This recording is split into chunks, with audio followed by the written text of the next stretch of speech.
kita lupa. Hmm? Kita punya sahabat saudara kita Osman. Dia hari ini pergi umrah dengan adik. Tak dia buat. Terus selamat sampai sama mudahkan urusan dia. Itu punya Osman. Oh, sama. Ni hari dia pergi tolak ni. Oh, dah. Oh, ya. Sini ya? Mana sini? Ha. Betul. Okey.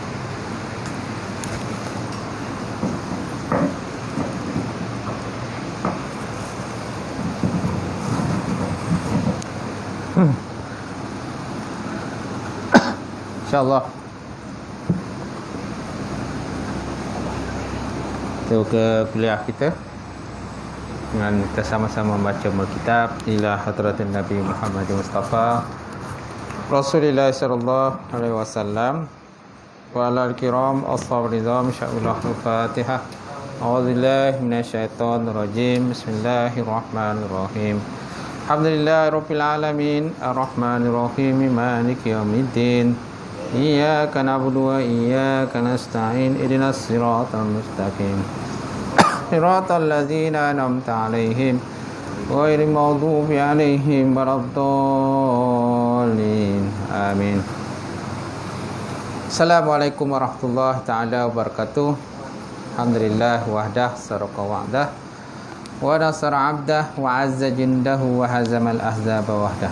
Asyhadu an la ilaha illallah wahdahu la syarikalah wa asyhadu anna Muhammadan 'abduhu wa rasuluh. Allahumma salli wa sallim ala sayyidina wa nabina wa habibina wa maulana Muhammad imamil muttaqin wa qadul mujahidin wa ala alihi wa sahbihi ajma'in. Amma ba'd. Qala Allah Subhanahu wa ta'ala fil Qur'anil Karim ba'da auzubillahi minasyaitonir rajim. Bismillahirrahmanirrahim. Ya ayyuhalladzina amanu taqullaha wa tanzur nafsun ma qaddamat lighad wattaqullaha innallaha khabirum bima ta'malun. Shadaqallahul azim. Maksudnya, wahai orang beriman, takutlah kamu kepada Allah Subhanahu wa taala dan perhatikanlah apa yang kamu persiapkan untuk hari esok, itulah hari akhirat. Dan takutlah kamu kepada Allah Subhanahu wa taala, sesungguhnya Allah Taala itu Maha meliputi terhadap apa-apa yang kamu lakukan. Waqala Nabi sallallahu alaihi wa ala alihi wa sahbihi wa baraka wasallam, bada islamu ghariban wa sayauru ghariban kama bada'a fatuba lil ghuraba. Islam itu bermula dalam keadaan asing dan dia akan kembali menjadi asing. Bahagilah pada orang yang asing. Nawaitu ta'alluma wa ta'lim wa tazakkura wa tazkir wa naf'a wal intifa' wal ifaratu istifadah wal hasa 'ala tamassuki bi kitabillah wa sunnati rasulih wa du'a ila al-huda wa dalalati ila khairi ibtigha'a mardatillah wa qurbi wa sawabihi subhanahu wa ta'ala. Yang dihormati, silakan Tuan Imam kita, suruhnya yang silakan Tuan Bilal, Tuan Kuasa Surau, Tuan-tuan Haji, Tuan-tuan Hajah, tuan-tuan dan puan-puan muslimin dan muslimat bahagia. Alhamdulillah, kita panjatkan puji dan syukur pada Allah Ta'ala kerana dengan limpah kurnia serta rahmat daripada Allah, kita dapat bersama sekali lagi untuk kita sambung kuliah kita lah. Setelah kita berehat sempurna Ramadan ni, nak kata berehat tak ada juga, berehat lah kan. Ibadah tetap juga lakukan. Sebulan dah selesai Ramadan, lepas tu raya ni dah minggu yang ke-3 minggu 3 masih raya lagi masih raya lagi. Sebulan kita raya tu orang kita ni tu lah, sebulan raya, puasa sebulan, raya sebulan, kadang lajak masanya lebih sebulan pun raya lagi hari. Baik, insya-Allah malam ni kita hadis 40 kan? Hadis yang ke-33. Betul kan? Hadis 33. Yang mana hadis ni terima daripada Ibnu Abbas radhiyallahu taala anhuma. anna Rasulullah sallam qala la yu'tan nasu bida'wahum la'adda'a rijalun amwalu qaumin wa dima'uhum lakin al-bainatu 'alal mudda'i wal yaminu 'ala man ankara. Hadis hasan. Rawahul Baihaqi wa ghairuhu hakaza wa ba'duhum fi sahihaini. Hadis terima daripada Ibnu Abbas radhiyallahu ta'ala anhuma, telah meridha matalakan keduanya, itulah Abdullah dan juga Ibnu Abbas. Abdullah anak dia, Ibnu Abbas bapa dia. Keduanya sahabat Rasulullah SAW. Anna Rasulullah SAW qala, sesungguhnya Rasulullah SAW telah bersabda, la yu'tan nas bida'wahum. Kalau diberikan kepada manusia apa saja yang didakwakan mereka. La yu'tan nas bida'wahum. Kalau seandainya diberikan manusia dengan apa sahaja yang didakwa. La'adda'a rijalun amwalu qaumin. Nescaya mendakwa beberapa orang lelaki akan harta satu kaum, wa dima'hum dan darah mereka. Lakin tetapi al-bainatu 'alal mudda'i. Tetapi bukti itu daripada orang yang mendakwa. Wal yamin 'ala man ankara. Sedangkan sumpah itu atas orang kena dakwa. Sumpah atas orang kena dakwa. Bukti atau saksi atas orang mendakwa. Dia mesti ada bukti, mesti ada saksi. Kalau tak ada bukti saksi, maka orang yang kena dakwa kena bersumpah. Bersumpah menafikanlah atas dakwaan yang diberikan oleh orang mendakwa. Kalau tak ada yang kes macam ni, sudah tentu orang boleh mengambil atau orang dengan mudah lah. Orang boleh merampas atau orang lain dengan cara mudah. Sebab apa? Tak ada bukti. Menambil macam tu je lah. Jadi macam Israel lah je tu. Israel Yahudi kan. Mereka merampas tanah-tanah Palestin. Harta benda orang Palestin ni, dia bukan ada apa-apa surat pun. Dia main ambil macam tu je lah. Tak ada surat apa-apa. Kalau ada pun dari segi yang kata kerajaan Israel lah. Kerajaan Israel menyatakan, membenarkan mereka merampas tanah-tanah Palestin. Orang Palestin pun kadang terkejut. Tiba-tiba dah ada orang dalam rumah dia. Tiba-tiba dah ada orang Yahudi dalam rumahnya. Mereka keluar kan. Mereka orang Palestin tu keluarlah pergi bekerja. Bila balik daripada bekerja, tengok ada orang Yahudi dalam rumah mereka. Dan harta orang Islam tadi semua telah dikeluarkan. Dan Yahudi kata ini rumah mereka. Senang cara kan? Senang mereka nak merampas harta benda Palestin. Kita di Malaysia ni tak adalah macam tu lah. Tak ada macam tu. Kalau kita nak milik satu benda, mesti ada benda kan. Mesti ada surat. Mesti ada bukti pembelian tanah. Ini tak ada bukti pembelian. Tapi mendakwa tu tanah dia. Dia mendakwa tu harta benda dia, tapi bukti tak ada. Minta-minta di Malaysia janganlah berlaku macam tu. Walaupun ada juga kadang-kadang berlaku penipuan dah, di kalangan orang yang suka menipu ni. Macam tu. Baik, hadis ini merupakan hadis hasan. Darjatnya hasan. Hasan ni bawah sedikit daripada sahih.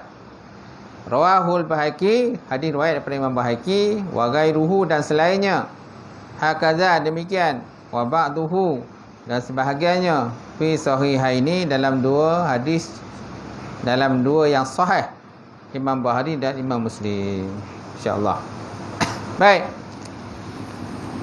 Syarahannya, hadis ini riwayat daripada Imam Baihaqi dan lainnya daripada Ibnu Abbas. Sebahagian daripadanya ada terdapat dalam Sahih Bukhari dan Muslim daripada hadis Abi Juraish daripada Ibnu Abi Malikah dari Ibnu Abbas itu juga. Faham tak? Mana ada juga riwayat lain lah berkenaan dengan perkara tadi, tapi dalam jalur ataupun jalan yang lain, sanad yang lain ataupun jalan yang lain lah. Itu. Ini salah satu pada hari itu, tapi yang lain pun ada juga hadisnya, tapi lebih kurang makna sama jugalah dengan hadis ni. Nilaian hadis. Hadis ni mempunyai kedudukan dan nilai yang utama dalam jurusan kehakiman.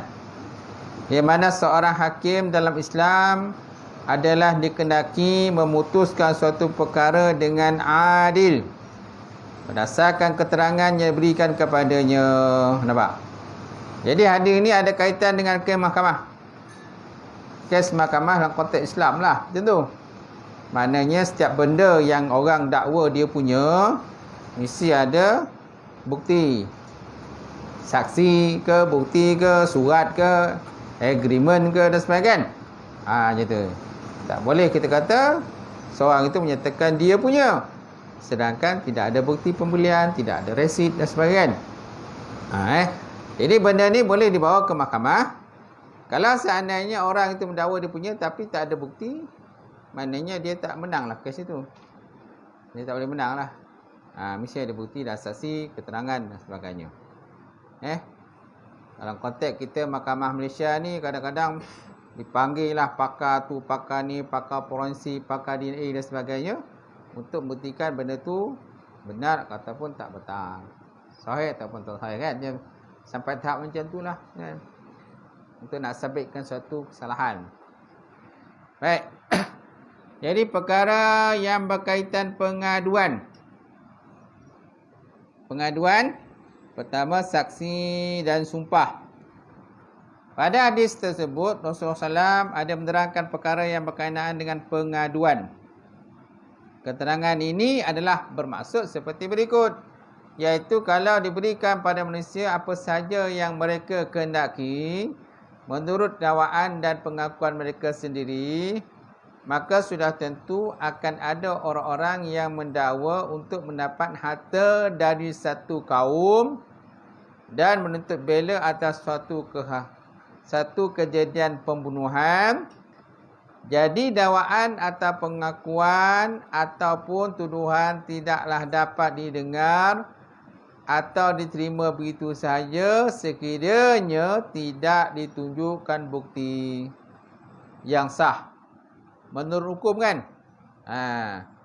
Dan kerana ini maka Rasulullah SAW menerangkan selanjutnya bahawa saksi dikenaki atas orang yang mendakwa dan sumpah atas orang yang ingkar yang didakwa. Macam tu.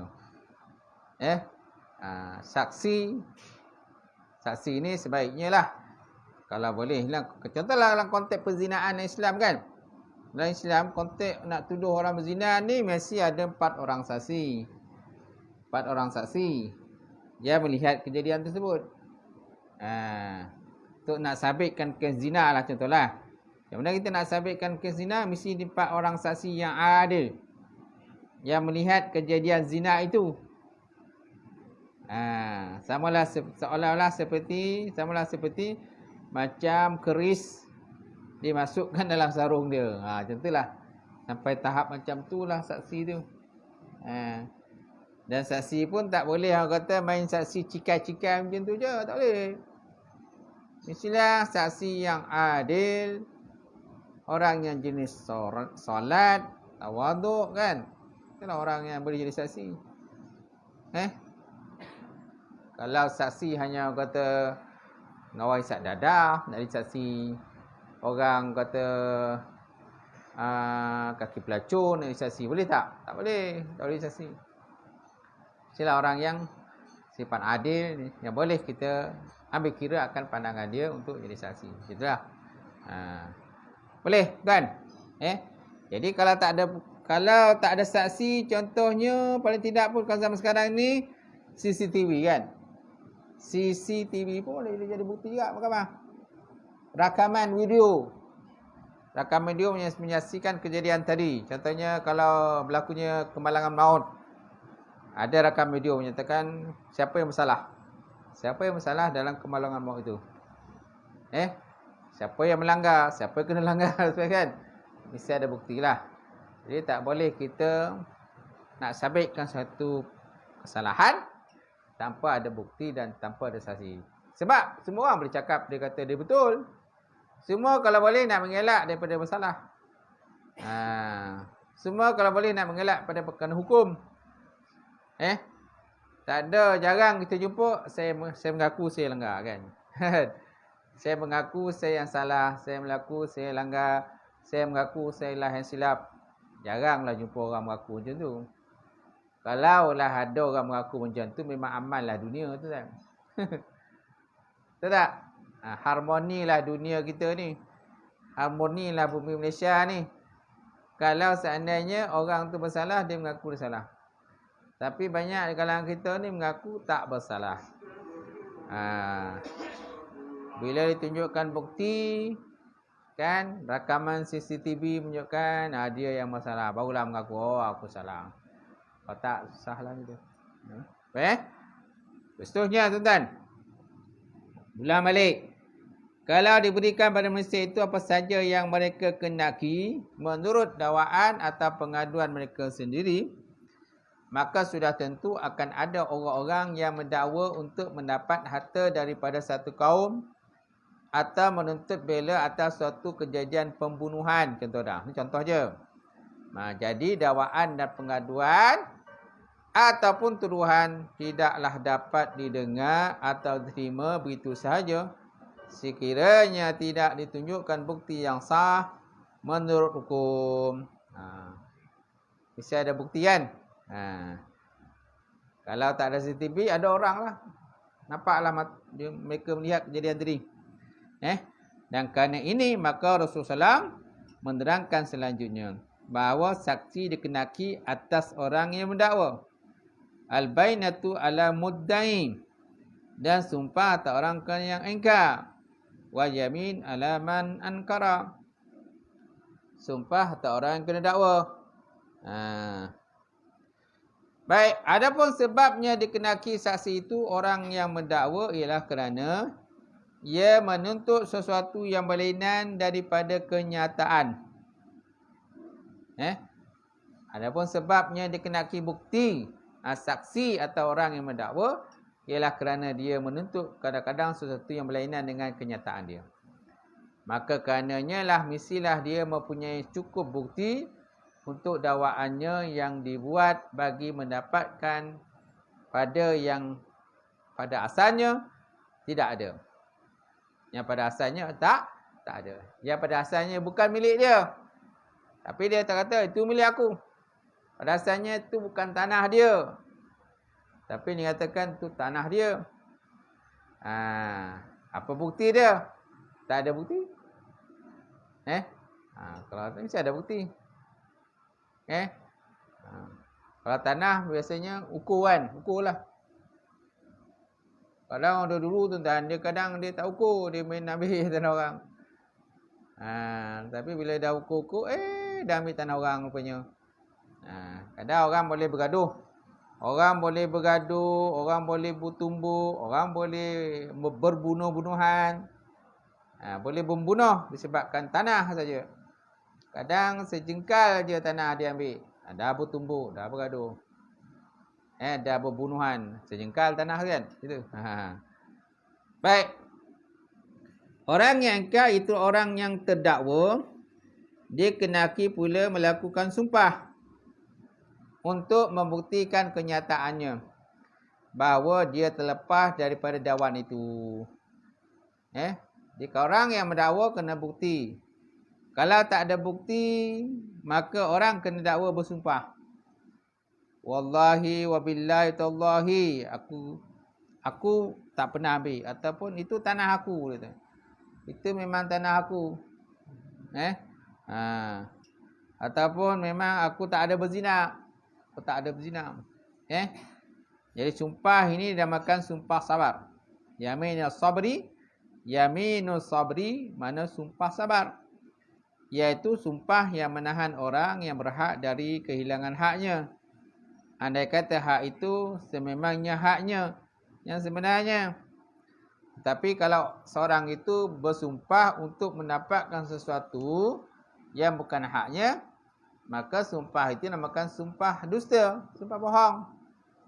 Dan dia dikira orang pendusta. Orang pembohong, kalau siapa bohong besok tanggungjawablah. Tanggungjawablah daripada Allah Subhanahu Wa Taala. Kalau kita mengambil, contohnya ada hadis menyatakan barang siapa mengambil tanah orang kadar 1 jengkal saja, maka Allah Taala besok akan seksa dan azab dia. Seksa dan azab dia. Siapa mengambil tanah sejengkal saja. Bayangkanlah tuan.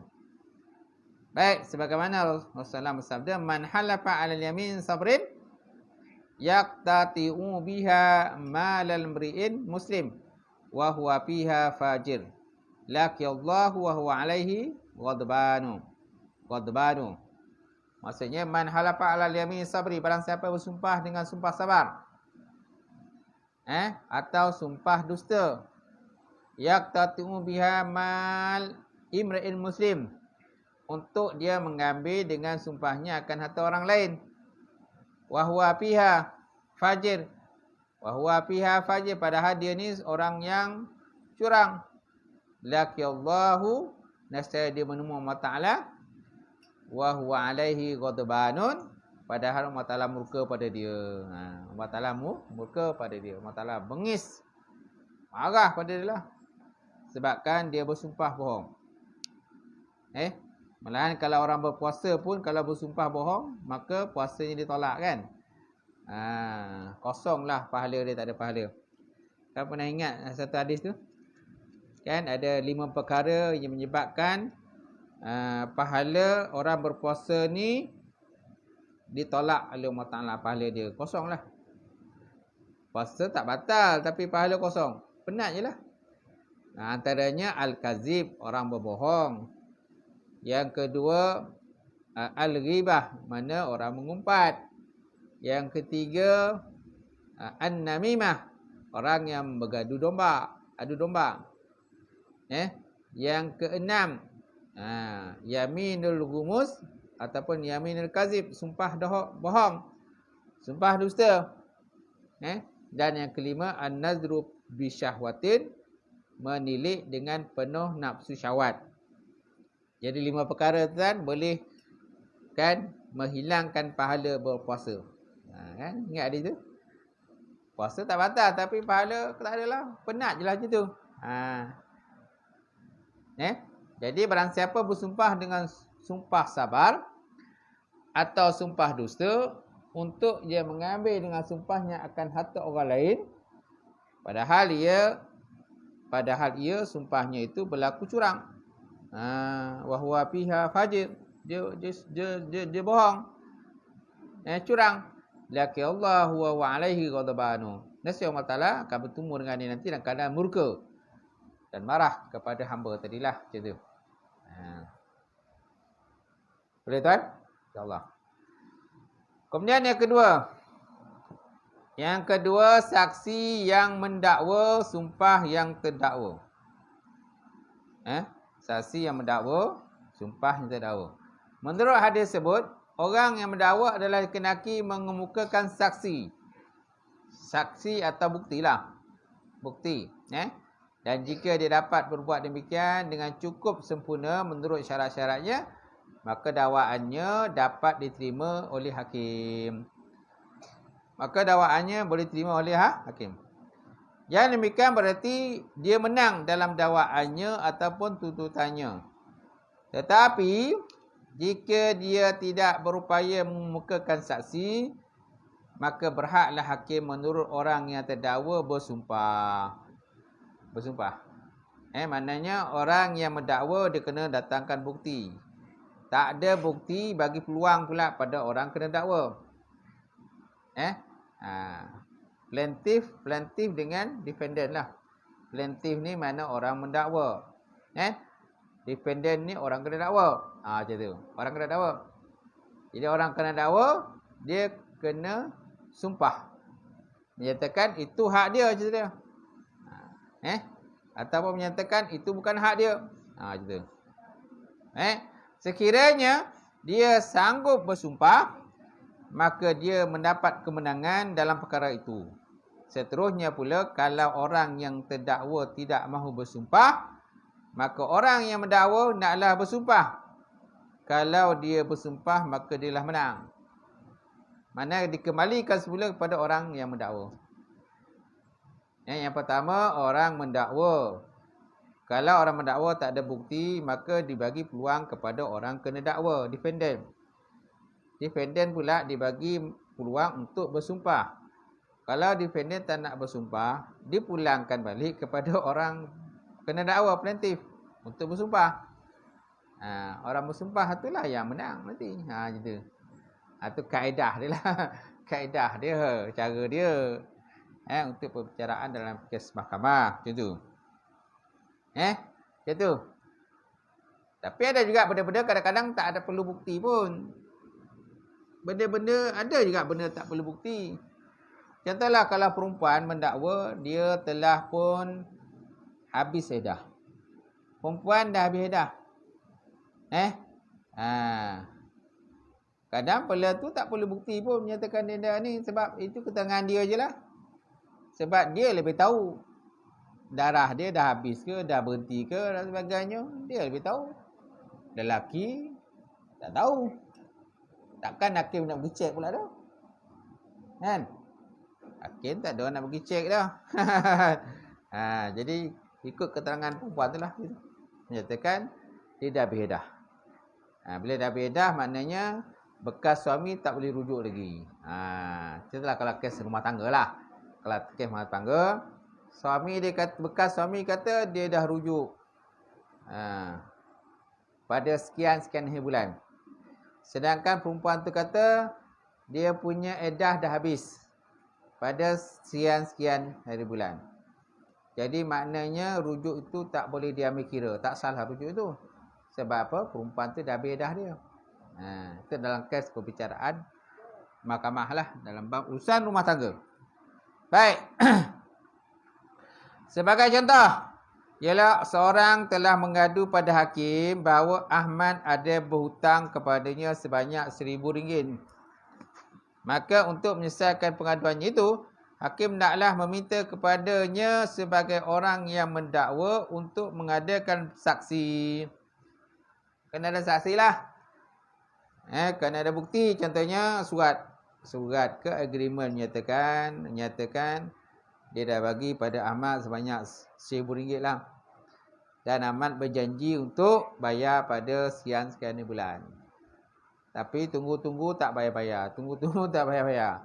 Akhir Ahmad kata, bila pula dia hutang engkau? Namanya culas kan?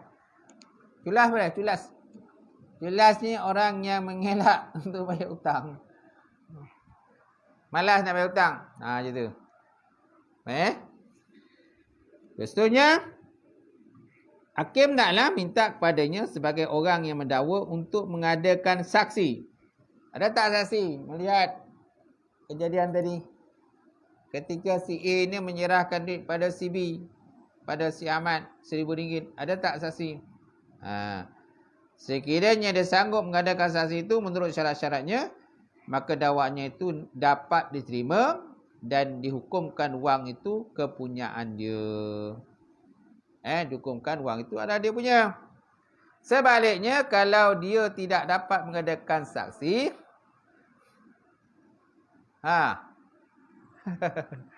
sila tuan. Maka dakwaan itu dapat diterima dan hukumnya wang itu dia punya lah. Sebaliknya, kalau dia tidak dapat mengadakan saksi, maka dakwaannya itu ditolak dan diterima perkataan terdakwa dengan sumpahnya bahawa dia tidak ada berhutang sebanyak itu. Jadi kalau orang dakwa tu tak ada bukti, tak ada surat apa-apa, tak ada rakaman video ke, tak ada saksi-saksi menyatakan dia dah bagi duit pada si Ahmad, maka si Ahmad pula kena diminta untuk bersumpah menyatakan dia tak ada ambil duit si A. Macam tu lah. Macam tu. Boleh? Dan kalau dia tidak mahu bersumpah, maka disuruhlah orang yang mendakwa bersumpah pula. Plaintiff bersumpah semula. dan dengan sumpahnya, maka dakwanya itu pun terimalah. Macam tu. Tak terima. Ini beradab sikitlah. Dia dua kena sumpah lah. Tapi yang kena bersumpah, yang pertama mestilah orang kena dakwa kena bersumpah dulu. Bila orang kena dakwa tak nak bersumpah, senyap kan? Senyap, bangang macam tu. Maka dibagi peluang pada orang mendakwa bersumpah pula. Macam tu. Ni kira jenis orang kata beradab sikitlah dalam minta hutang ni. Kalau tak beradab, jadi macam Alung lah. Tengoklah kalau Alung minta hutang. Lepas tu bunga naik juga kan. Macam cerita filem dia tu. Mak bapak kau yang bersalah. Mak bapakku yang bersalah kan. Macam tu. Kenapa mak bapak aku minta 5,000 kau setuju kan? Mak bapak kau setuju. Sebab kau dah berjanji akan hidup semati dengan aku. Nampak? Anak dah 3 pun kan, hutang dengan ceti bunga pun tak habis bayar lagi. Bunga naik lagi tu kan. Sama macam Alung lah tu. Ke Alung kan, ceti pun rupanya tu jugalah. Ada Alung yang baik, ada Alung tak baik. Yang tak baik tu yang kadang-kadang kata orang yang tu. Masalah kadang orang berhutang ni tuan-tuan, dia jenis suka buka hutang, tutup hutang. Buka hutang, tutup hutang. Dia macam tu lah. Dia suka berhutang. Dia berhutang dengan Alung si A. Kemudian dia tak mampu bayar dengan Alung si A, dia berhutang dengan Alung si B. Dia dapat daripada Alung si B, maka dia tutup lubang dengan Alung si A. Macam tu. Kemudian dia tak mampu nak bayar hutang dengan Alung si B, maka dia pinjam dengan Alung si C. Dapat duit daripada Alung si C, dia tutup Alung si B tadi. Kan? Kemudian tak mampu nak bayar hutang dengan Alung si C, pinjam pula dengan Alung si D. Kan? Macam tu lah. Kan buka tutup, pinjam sana tutup sini, pinjam sana tutup sini. Gali lubang tutup lubang. Harinya hutang pun bertambah macam tu. Kadang dapat bayar habis, kadang tak dapat bayar habis. Yang kadang daripada hutang 1,000 sampai kepada 30,000, 40,000, tambah-tambah hutang dia. Tak selesai. Satu lagi kadang-kadang jenis orang yang suka nak orang kata macam belagak macam orang kaya lah macam tu. Kadang macam tu, pasal macam tu. Kalau ikut dia punya kemampuan, dia tak mampu pun. Tapi disebabkan dia nak belagak. Nak belagak orang kata. Orang kata kalau nak duduk tu rumah mahal. Sewa rumah yang mahal kan. Dia tak mampu pun duduk tu, tapi dia nak duduk juga macam tu. Pakai kereta mewah, sedangkan tak mampu nak pakai kereta mewah. Kalau ikutkan. Lepas tu nak bini 3 empek. Sedangkan kalau ikutkan tak mampu, seorang pun kadang tak mampu dia dah. Ni nak bini 3 empek. Macam mana tu? Tuan-tuan. Mampu lainnya tu. Tu jadi masalah tu. Ini masalah. Baik. Soalnya kemudian apabila dua orang yang mendakwa bahawa masing-masing ada mempunyai hak atas sesuatu barang yang barang itu berada di tangan salah seorang daripada keduanya, sedang keduanya tidak dapat mengadakan saksi, dua-dua tak dapat buat saksi, maka hendaklah disuruh orang yang memegang barang itu bersumpah. Siapa yang pegang barang tu? Ada satu barang, dua-dua menyatakan itu dia punya. Kemudian diminta kepada dua-duanya untuk mengadakan saksi. Dua-dua gagal mengadakan saksi. Maka hendaklah disuruh orang memegang barang itu bersumpah dan dibenarkan sumpahnya. Tetapi kalau barang itu berada dalam tangan keduanya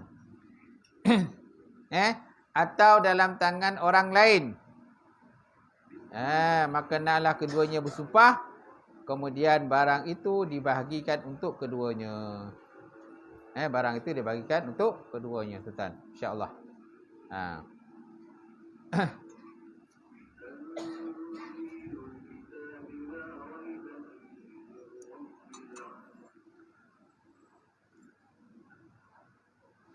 Baik. Kemudian beberapa masalah yang dikecualikan. Isyak dah masuk dah? Belum? Belum. Baik. Beberapa masalah yang dikecualikan. Ada beberapa masalah yang dikecualikan. Iaitu diterima dakwaan orang yang mendakwa dengan tiada dikenaki kepada saksi dalam perkara yang dia sendiri mengetahuinya. Ulama fiqh telah menerangkan masalah ini. Antaranya ialah pertama, dakwaan seorang yang bodoh bahawa ia ingat berkahwin. Bahawa dia ingin berkahwin. Kan? Dan ada tanda-tandanya pula. Nah, ni dakwaan orang yang bodoh bahawa dia ingin berkahwin.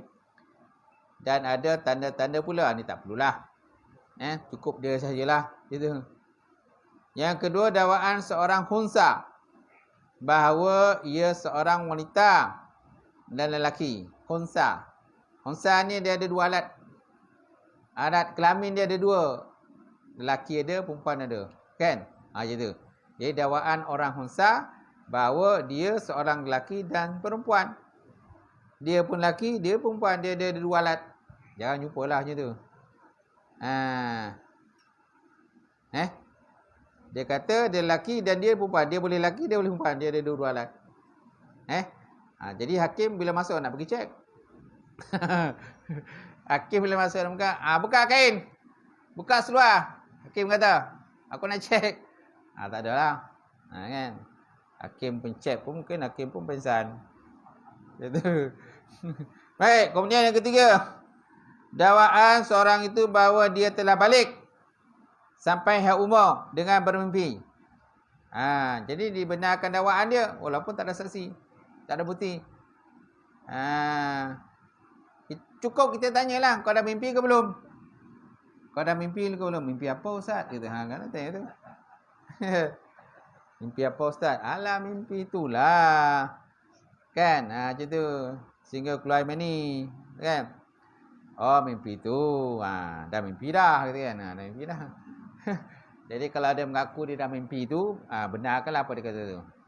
Benarkan apa dia cakap. Kan? Kita takkan nak pergi cek lah dah. Kau mimpi kat mana?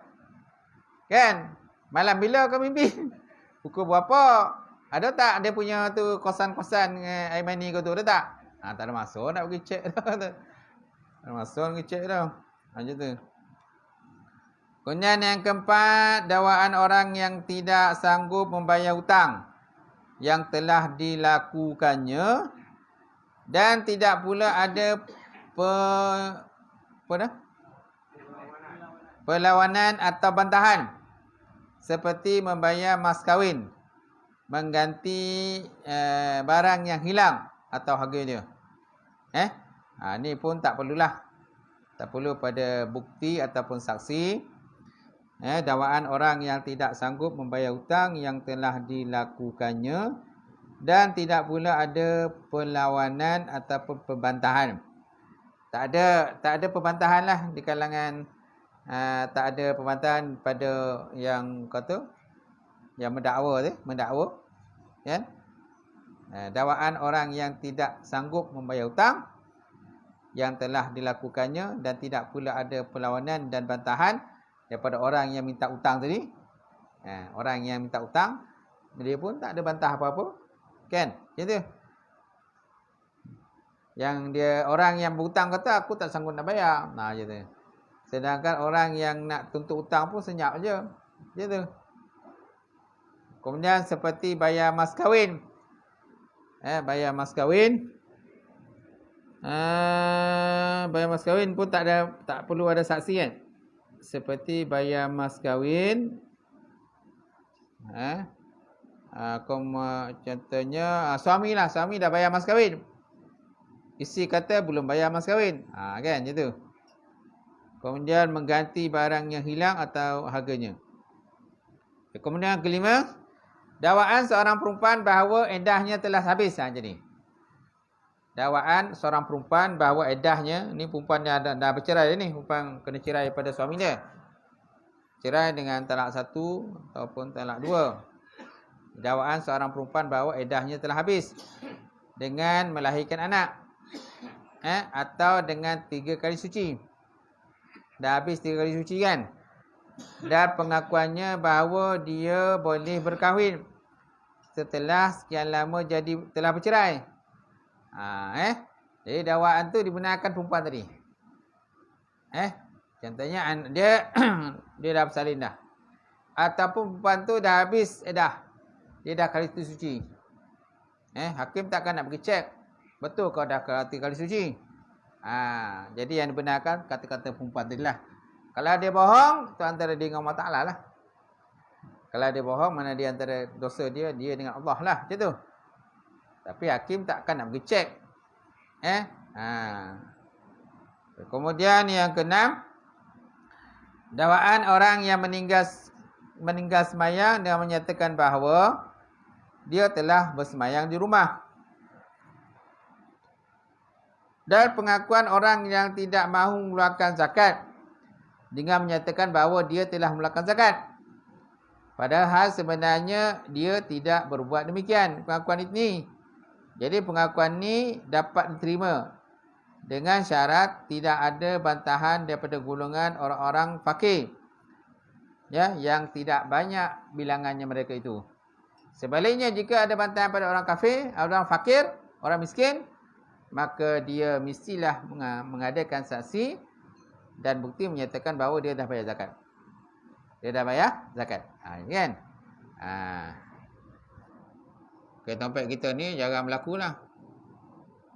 Tak adalah orang kata orang fakir pergi dakwa orang kaya. Kan? Tak adalah kita dengar kan?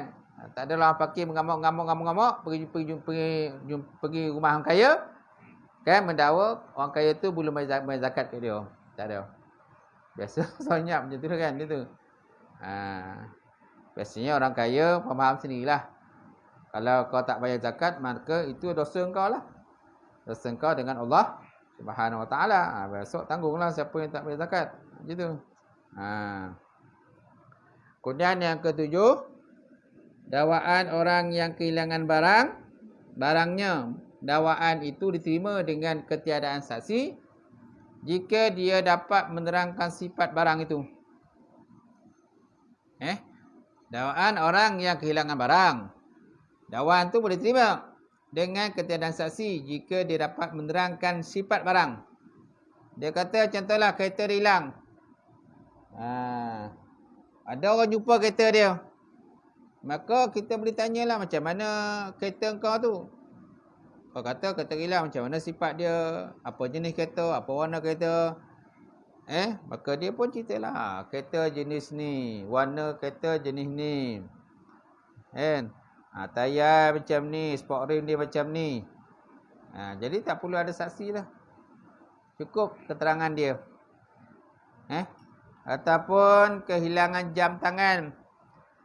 Kemudian ada orang lain jumpa jam tangan dia. Jadi dia mengaku, orang yang mencari jam tangan tadi, yang hilang tu mengaku tu jam dia. Jadi orang yang jumpa jam, kena tanyalah macam mana rupa jam kau yang hilang tu. Macam mana rupa dia? Apa jenis jam? Warna apa? Tali warna apa? Jadi kalau seandainya orang yang hilang jam tu boleh menerangkan sifat jam tu macam mana, tali dia warna apa, jam tu jenis apa dan sebagainya, maka itu adalah dia punya lah tu. Tak ada saksi pun tak apa. Yang penting itu dia tahulah tu jam tu dia punya. Itu. Bolehlah kita pulangkan, serahkan pada dia lah. Macam tu. Boleh? Boleh tak? Kemudian petunjuk dilalahnya. Bahawa di antara yang ditunjuk oleh hadis yang ke-33 ini ialah pertama, menunjukkan dengan terang bahawa punca sengketa yang selalu terjadi dalam masyarakat adalah daripada harta benda. Betul tak? Punca terjadi orang berbalah ni, bergaduh, pembunuhan ni antaranya ialah masalah harta benda. Malahan pembunuhan dan pertumpahan darah sebabkan daripadanya harta benda. Serta timbulnya bermacam-macam faham kebenaran di dunia ini adalah bermaksud untuk memperolehi dan menguasai harta benda itu sebanyak-banyaknya. Kerana manusia sifatnya tu. Manusia ni kalau dia dah ada satu lembah daripada emas, dia nakkan lembah kedua.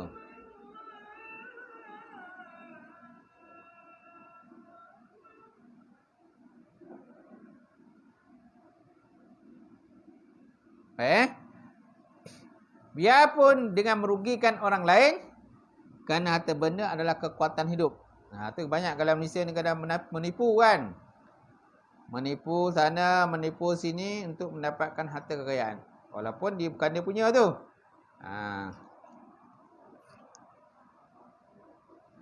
Kemudian memandang betapa besarnya pengaruh harta benda dan bencana yang timbul daripadanya oleh Rasulullah SAW terus dikemukakan perkara dakwa yang daripada harta benda.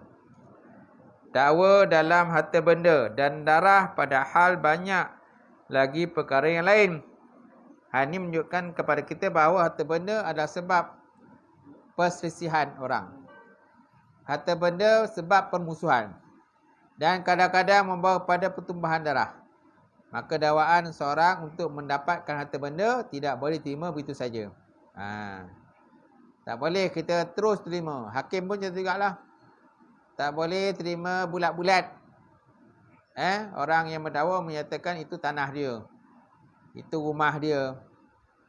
Tanah dia, itu rumah dia, itu harta dia. Itu kereta dia. Itu motor dia. Sedangkan tak ada bukti. Yang kedua, menunjukkan bahawa agama Islam adalah agama keadilan. Agama yang meneliti suatu perkara dengan adil serta memutus dan menghukumkannya dengan adil. Dalam fiqh Islam terdapat bahagian hukum-hukum pengadilan yang memperkatakan syarat dan sifat seorang hakim dan tata tertib serta hal-hal yang berkaitan dengan sifat-sifat seorang saksi dan lain-lain sebagainya, yang mana membuktikan bahawa Islam agama yang mengutamakan keadilan. Nampak? Islam ni penting keadilan. Jadi nak putus satu benda tu nak kena ada bukti, ada saksi kan, ada rakaman CCTV, barulah boleh terima lah. Tak boleh tiba-tiba macam tu je. Sebab apa? Nanti besok hakim pula akan masuk dalam neraka kan. Sebab hakim pun ada macam-macam jenis hakim juga. Dan keadilan menurut Islam adalah atas kekuatan. Demikianlah. Wallahu alam. Habis tuan-tuan. Lepas itu cukup satu hadis tuan-tuan. Ngam-ngam satu hadis malam ni.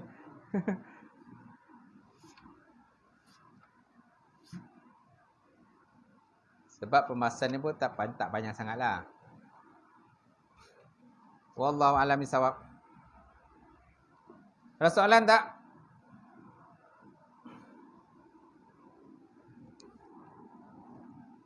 Ada permintaan doa ni. Doa selamat ke atas saudara kita yang berangkat ke Tanah Suci Mekah menjalankan umrah di 1995. Itu saudara Rosmandin bin Muhammad Nafi dan adiknya Muhammad Zakir. Semoga sihat, selamat sampai kembali ke dan dipermudahkan segala urusannya. Doa sikitlah insya-Allah. Itu dah doa dah kan? Dah kenuri dah? Dia ada buatlah gitu kan. A'udzubillahi minasyaitonir bismillahirrahmanirrahim.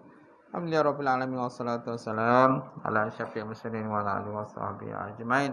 Allahumma zidna ilman nafi'a wa yaqina ansarika wa alam taqabbala wa iskan halalan mubarakatan katsira wa siyani fatai alim wa lana qulubana bi nuri ma'rifataka wa ta'ala arifin. Allahumma faqina fid din, Allahumma faqina fid din.